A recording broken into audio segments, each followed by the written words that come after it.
DOT Hazmat Training for the Nuclear Medicine Technologist, presented by Astarita Associates, consultants in medical physics and radiation safety. The nuclear medicine technologist routinely ships accepted packages. These would be the unused or spent radiopharmaceuticals that the vendor takes back at the end of the day or the next day.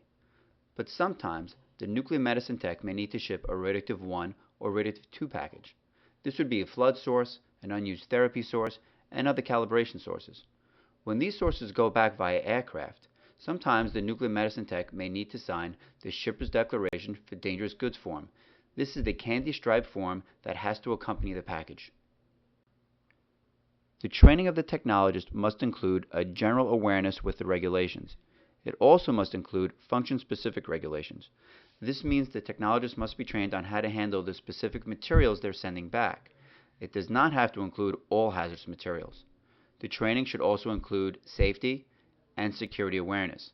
Since the technologist is not specifically driving the material, they do not need to be trained on specific driver training. The frequency of training must be done every 3 years. You also must have the training initially within 90 days of employment. The employee must maintain a record of training. This record must include the employee's name, completion date of training, training materials, name and address of hazmat trainer, as well as a certification that the hazmat employee has been trained and tested. At the end of this presentation, you'll be able to print out an example certificate which does meet these requirements. To get started, we need to go over a few definitions. A training program is a systematic approach of testing and documentation that ensures a hazmat employee has knowledge of hazardous materials and the regulations and can perform the assigned hazmat functions properly. A hazmat employer is a person who uses one or more employees in connection with transporting hazmat in commerce, causing hazmat to be transported or shipped in commerce, representing, marking, certifying, selling, offering, reconditioning, testing, repairing, or modifying packages as qualified for use in transportation of hazardous materials. Your employers are hazmat employers because you routinely mark, certify, and cause hazmat to be transported as part of your daily routine. A hazmat employee is a person employed by a hazmat employer and who directly affects hazmat transportation and safety, including an owner-operator of a motor vehicle which transport hazmat, or a person who loads, unloads, handles hazmat, tests, reconditions, repairs, modifies, marks, or otherwise represents packaging as qualified for use in the transportation of hazmat, a person who is responsible for safety and transportation of hazmat, or a person who operates a vehicle used in transportation of hazmat. As nuclear medicine techs, you're definitely hazmat employees as you handle hazmat and you mark packages being prepared for hazmat shipping.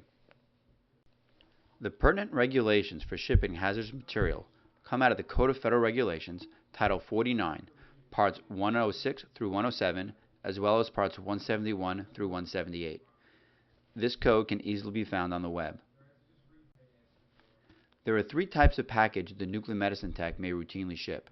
The accepted package, or UN 2910 Radioactive Class 7, the Radioactive I package, UN 2915 Class 7, and the Radioactive II package, UN 2915 Class 7.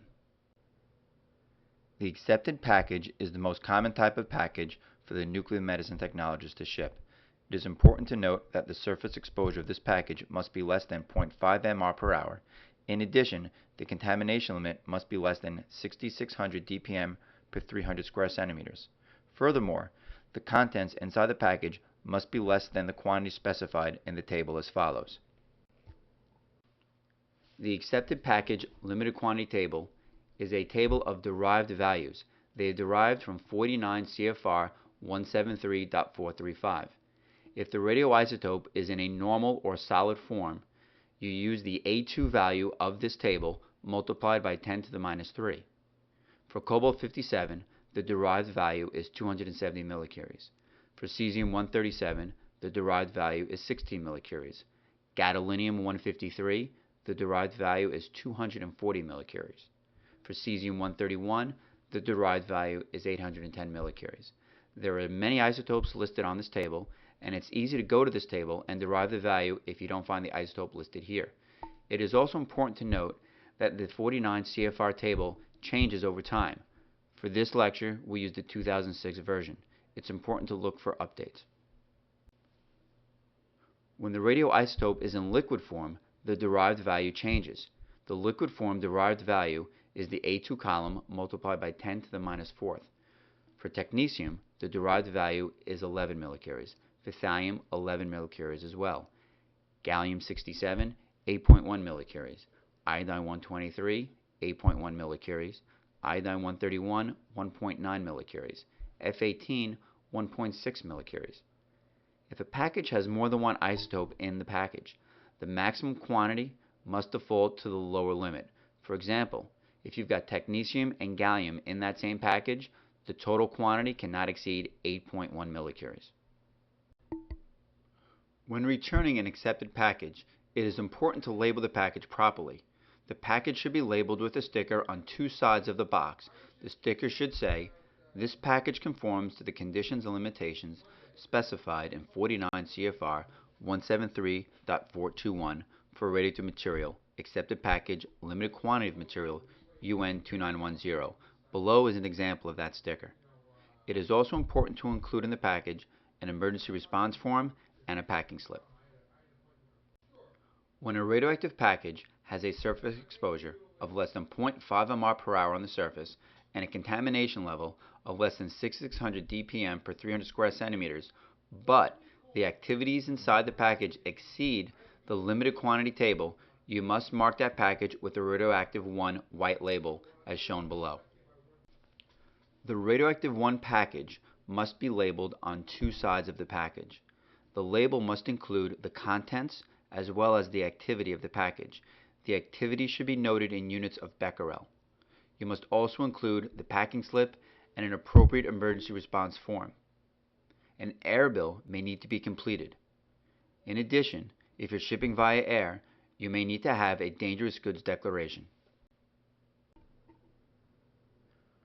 When the activity of the package exceeds the table of limited quantities, and the surface exposure is greater than 0.5 mmR per hour, but less than 50 mmR per hour, a Radioactive II label is used.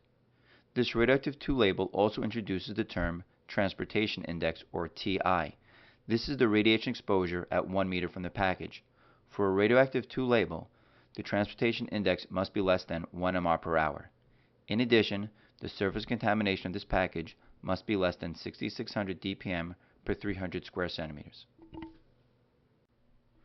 The Radioactive II label must also go on two sides of the package. This label includes the contents of the package, the activity in units of becquerel, as well as the transportation index.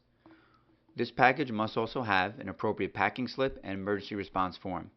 If shipping via air, this package must have a completed air bill, as well as a dangerous goods declaration form. The Radioactive III label is used when the surface exposure is greater than 50 mmR per hour, but less than 200 mmR per hour. It is also used if the 1 meter exposure is between 1 and 10 mmR per hour.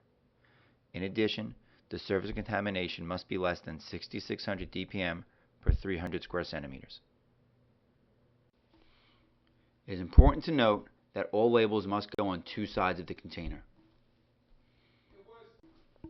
Shown here is an emergency response form for the accepted package, Radioactive I, and Radioactive II packages. This form can be used for multiple situations. If it's an accepted package limited quantity, check box A, which reads, Radioactive material accepted package limited quantity UN 2910 class 7. If it's a Radioactive I or Radioactive II package, check box F, Radioactive material type A package, non-special form, non-fissile or fissile form accepted, UN 2915 class 7. It is also important to note that on the bottom is an emergency response number. This should be a 24-hour phone number where someone will answer and not a messaging service. When shipping radioactive material, the type of label determines the type of package required. For an accepted quantity, you only need a strong, tight packaging. For a Radioactive I and Radioactive II package, you need a Type A container. A Radioactive I or Radioactive II package must be a Type A package or container. This package has passed the following tests. The water spray test, which simulates a package left in the rain for 30 minutes. The drop test. This is a test where a package is dropped from 4 feet to a hard surface and the package does not open. The puncture test is conducted with a 13-pound rod dropped onto a damp package. A crush test is a crush test equal to the force 5 times the weight of the package. It's best to keep the original packaging the source came in as long as it's not damaged. This was a Type A shipping container, and as long as the source package was not damaged, it can be used again. When shipping a radioactive Type I or Type II package via air, you must complete the air bill. There is a question on the air bill that says, does this package contain dangerous goods, and is a declaration required? The answer to that question is yes. It is also important to complete that dangerous goods declaration form. This is the candy stripe form that must accompany the package. Limited quantity packages that exceed a reportable quantity table limit must also have a dangerous goods form declaration completed. The reportable quantity table found in 49 CFR 172.101 is an important table to take note. In most instances, the reportable quantity number far exceeds the limited quantity value and is of no concern. However, iodine 125 and iodine 131 have a small reportable quantity of only 10 millicuries, and therefore a dangerous goods declaration must be filled out. Here's an example of a FedEx air bill, and as you can see, the box is checked. Does this contain dangerous goods and is a declaration required? The answer to that question is yes. Here's an example of the candy stripe dangerous goods declaration form. This form must be completed and completed in triplicate. You must have on it the shipper name, which is yourself and your address, as well as where it's going to. Here we used Isotope Products in Burbank, California. You must also note the airport of departure and the airport of destination, as well as what type of aircraft it can go on. In the upper right, you can see the air waybill number. This is the number on the FedEx or DHL form. You also must check off whether the package is radioactive or non-radioactive. In the middle, you need to fill in the UN number. Here we used UN 2915 because it was a Radioactive II package. The proper shipping name was Radioactive Material, Type A package. The class is Class 7 for radioactive material. The quantity and type of packaging. Here we had a germanium-68 solid ceramic rod at 55 megabecquerels, and there was one Type A package. Special instructions. We note what type of label it has. It's a Type 2 yellow with a TI index of 0.2. Here is also a good place to note the dimensions of the box, 77 by 23 by 23 centimeters. You must provide an emergency telephone number. Here I use my personal number. In addition, you have to put down your name and title, as well as the location and the date, and you must sign this form as well. Remember, this form must go to FedEx in triplicate. As stated on the previous slide, a person who offers a hazardous material for transportation must provide an emergency response telephone number. This number must include the area code or international access code for use in the event of an emergency involving hazardous material. This telephone number must be 1.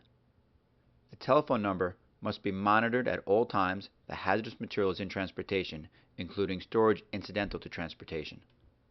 2. The telephone number must be of a person who is either knowledgeable of the hazardous material being shipped and has comprehensive emergency response and incident mitigation information for that material, or has immediate access to a person who possesses such knowledge and information. 3.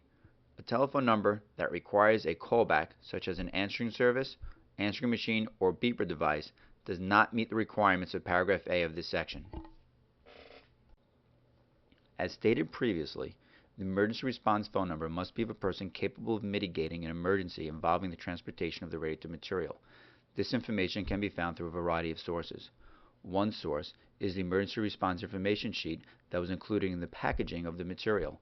Another source could be the material safety data sheets if applicable to the material being shipped. A third source is the emergency response guidebook. This is a guidebook used by first responders throughout the country when called to mitigate emergencies of various sources. This guidebook has information on mitigating numerous emergency situations. Guide 163 is the guide for low to high levels of radioactive materials. This guide speaks about health, fire and explosion issues, protective clothing, evacuation, fire, spills, and first aid with respect to radioactive materials. It would be important to become familiar with this guide and to possess a copy and have it on hand whenever radioactive material is in transportation where you are the person responsible. It is important to review some basic radiation safety guidelines when handling radioactive materials. First and foremost is to always use remote handling techniques. Do not hold the source in your bare hands. Use a device such as tongs or tweezers. It also is important to transport the device using a cart. Don't hold the device against your body. One of the basic rules of protecting yourself from radiation exposure is decrease your time around the radioactive source. Remember that a source exposing at 10 mR per hour is only 1 mR of exposure when you are around the source for 5 minutes. It is also important to increase your distance whenever you're working around a radioactive source. The inverse square law works like this. As you double your distance, the intensity of the exposure goes down by the inverse of the square. Meaning, at 10 mR per hour at 1 meter, it is only 2.5 mR per hour at 2 meters, and only 1.1 mR per hour at 3 meters. It is also important to shield a radioactive source to reduce the exposure to the people around that source. When dealing with alpha particles, it only takes a few sheets of paper to properly attenuate the radiation exposure. Beta particles can be attenuated by a layer of clothing or less than an inch of a low-Z material such as plastic or lucite.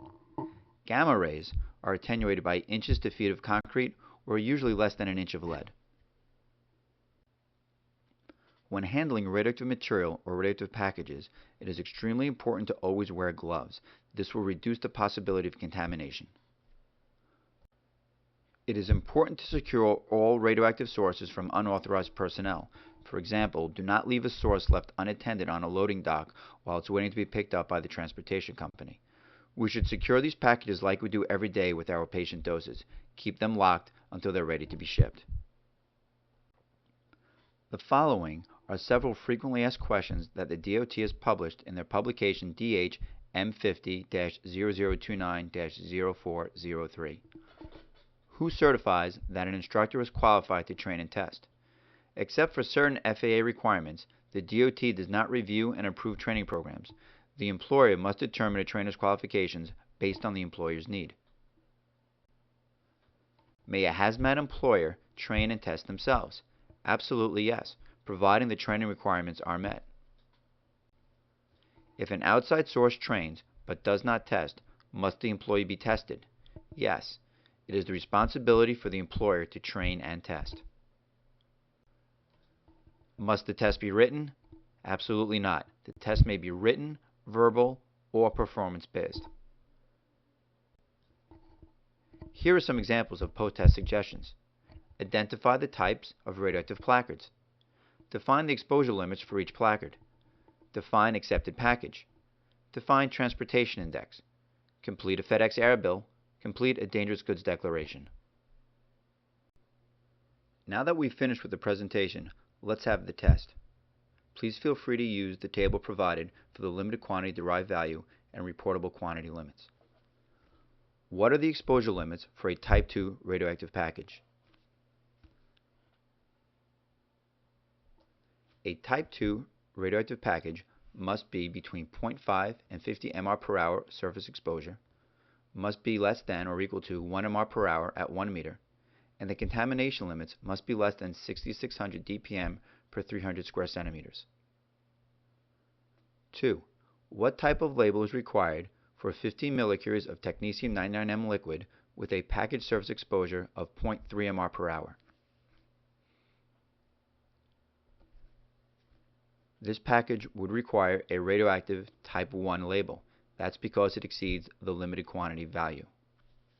What if the exposure was 0.9 mR per hour? Then this package would need a radioactive Type II label That's because it exceeds the limited quantity value as well as the 0.5 mR per hour surface exposure value. What if the package is less than 0.5 mR per hour and the quantity is only 8 millicuries? In this instance, you can use the accepted package limited quantity label. 3. What is the TI or transportation index? The transportation index is the radiation exposure at 1 meter from the source. 4. Does 20 millicuries of iodine-125 with a surface exposure of less than 0.5 mR per hour need a dangerous goods declaration? Yes, it does. That's because it exceeds the reportable quantity value, or RQ. 5. True or false? The emergency contact number must be manned 24 hours a day until the package is received by the recipient. That is true. It is also important that the emergency contact number is of an individual who has the knowledge to mitigate an emergency involving the radioactive material transportation. 6. True or false? An accepted package, limited quantity, must be shipped in a Type A container. That's false. For an accepted package, limited quantity, only a strong type package is required. A Type A container would also qualify. 7. True or false?